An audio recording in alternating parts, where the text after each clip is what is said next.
David Menzies for Rebel News here outside the Toronto District School Board headquarters in North Toronto.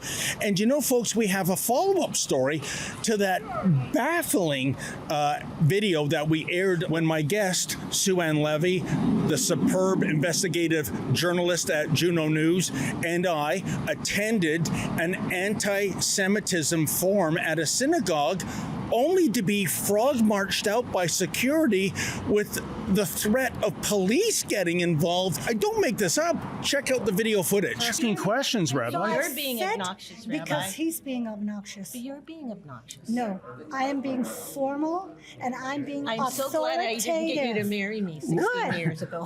What is going to be said here that you're ashamed of? I promise you, we're not ashamed of anything. Okay, then. But there are people here Okay. who are not comfortable speaking when there's a public forum. And you do not have the right in our territory to record anything. You could turn that off right now. I promise you I'm going to have security ask you to leave. All right, get the security, ask me to leave. All right. What is going to be so secretive here? No. It's not secretive. Okay, then. Are you a security guard, sir? Can I see your security license, please? Thank you.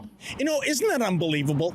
Are there any other journalists in all of Canada, like Sue-Ann and yours truly, who are such staunch supporters of the Jewish community and Israel, and we get treated like, you know, Hamas agents?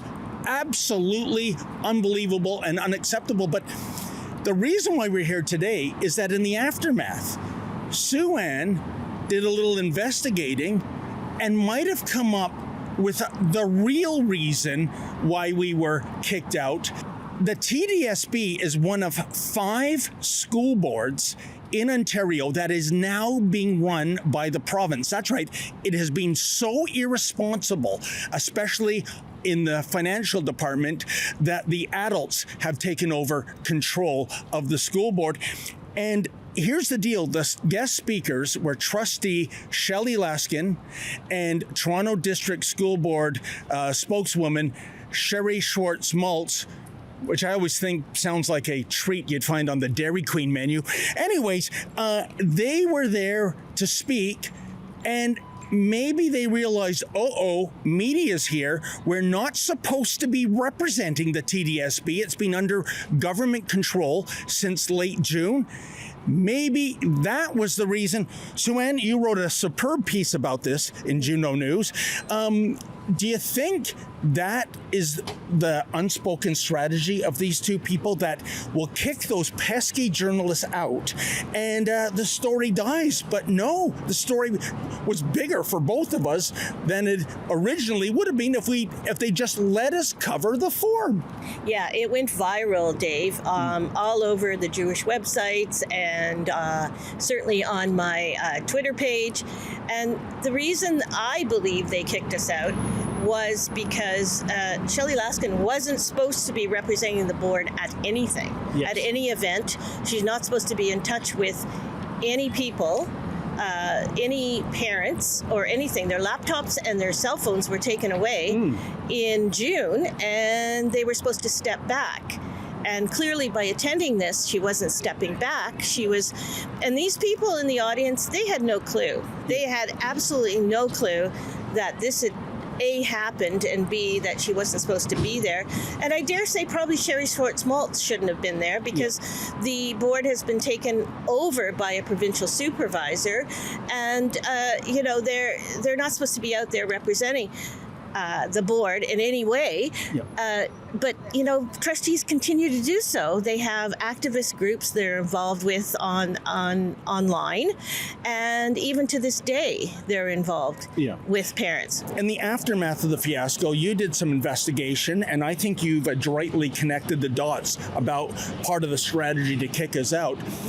But let's talk about Rabbi Eva Goldfinger telling people, and I have it in writing, and to me this is borderline defamation, that she said to somebody that emailed her that I stated I was there to disrupt the event. The whole thing was recorded. Yeah. I said precisely the opposite. We're not here to cause any disruption. We just want to cover it. Yeah. Can you imagine this is a rabbi and she is saying this kind of slanderous statement? Well, she doesn't believe in God. So let's start with that. I think she's, and I hope this isn't a little cuckoo, but, this is the party line that the self-loathing Jews, Yes. That's their narrative. And like I heard from this Haaretz Israel Now, Israel Fund, the Israel Fund, which is very dangerous. And, they don't have Israel's best interests. So I heard from them with the same wording. So they all share the same narrative. If God forbid you should stand up for Israel and be a proud Zionist. And Sue-Ann, even if we were going to that synagogue wearing trouble on our shirts, would we be so stupid as to advertise that we're here to disrupt it on camera? I mean, that would make us look like imbeciles. Unbelievable. And folks, in the department of cosmic coincidence, when it comes to Rabbi Goldfinger, sounds like a James Bond villain. And by the way, she wouldn't mind me saying that in her email address are the numbers 007, so she seems to revel in that comparison. But Sue-Ann, two things. Let's talk about the first thing in the Department of Cosmic Coincidence. You and your wife, Denise, actually had reached out to Eva Goldfinger several years ago to officiate your wedding. What happened? Well, when she said she didn't believe in God, we said, forget it. We want a rabbi who actually, believes in God. And she said she'd marry us gladly, but she would not mention God in the ceremony. And we said, okay, bye-bye. See ya. That's part one of the coincidence. You wonder what part two is, folks? Back on August 25th, 1991, 34 years ago, guess who officiated my wedding? I had forgotten all about her, but Lady Menzoid recognized her face. Check it out. For the rest of my time, you care. Oh, yes, you will always be my endless love. Yeah, I know what you're thinking. Lady Menzoid was a hot piece of you-know-what back in 1991, wasn't she? Well, she still is. You're not going to come home. Eva Goldfinger is also a therapist. And you know what they say about therapists? They need therapists. Yes. Physician, heal thyself. Yeah. Yes. So, okay, well, Sue-Ann, I think you, with your investigative skills, have uncovered what happened. But isn't the ultimate irony? It's the Barbara Streisand effect, isn't it? They tried to quash it by sending us out. These people are so stupid. They think by frog marching us out of the building, oh, well, the story dies. It won't get out that we're representing it. Yeah. It went viral all over social media. It was unbelievable. I mean, I couldn't have asked for more.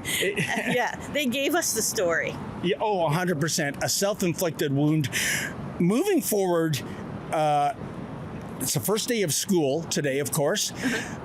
This is one of the school boards that the province has deemed too incompetent to teach our children. I'm just wondering about the issue du jour, anti-Semitism, especially with the second anniversary of October 7th, just a month away, the biggest massacre of Jews post the Holocaust.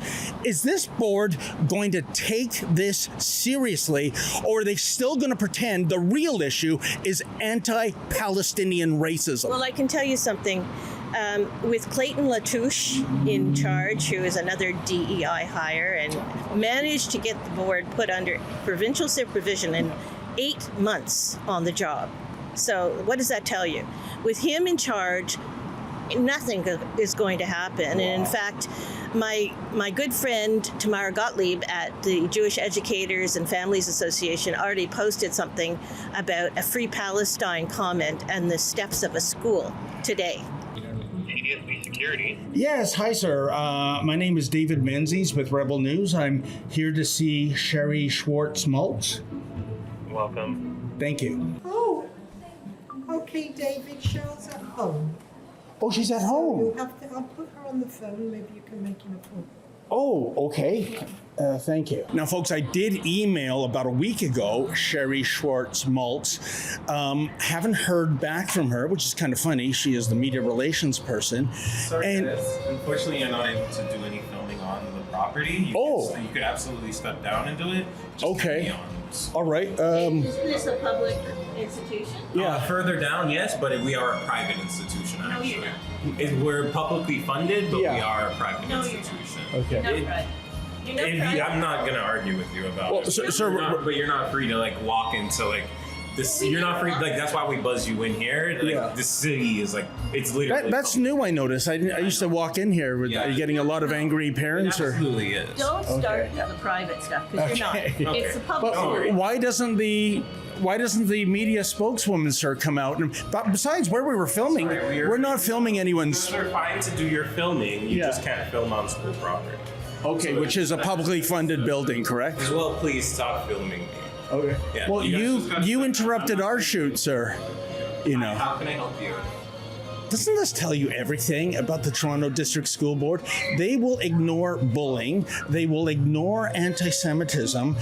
They will cover for their cowardly media relations staff. But if we're filming on a staircase outside the building, and by the way, you can't see anything through those tinted windows, this security guard starts, acting like a tough guy. Unbelievable. But you know what?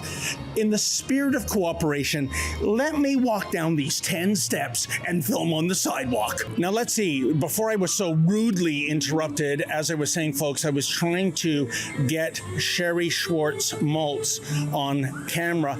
And what I said to my cameraman and my guest, Sue-Ann Levy, I said, it's going to be one of three things. She's unavailable, she's working from home, or working from the cottage. You know what? I wish I could pick NFL games with this kind of accuracy, because even though this is the first day of school, Sherry Schwartz Maltz is working from home. Unbelievable. Somebody buy this woman a calendar, will you? I mean, COVID is 3 years in the rearview mirror, and we're still acting out on a hybrid model. Unbelievable. But as you saw, no one's interested in speaking to us. We couldn't even record on that porch, which is stupid because nobody who works here was in our shot. So we've tried our best. We paid a house call. I've sent an email, and Sherry Schwartz Maltz is too busy sitting at home collecting her big fat 6-figure salary plus benefits. Your tax dollars hard at work. Hey folks, I know you love it when Rebel News brings you the other side of the story, but you know what? We need your help.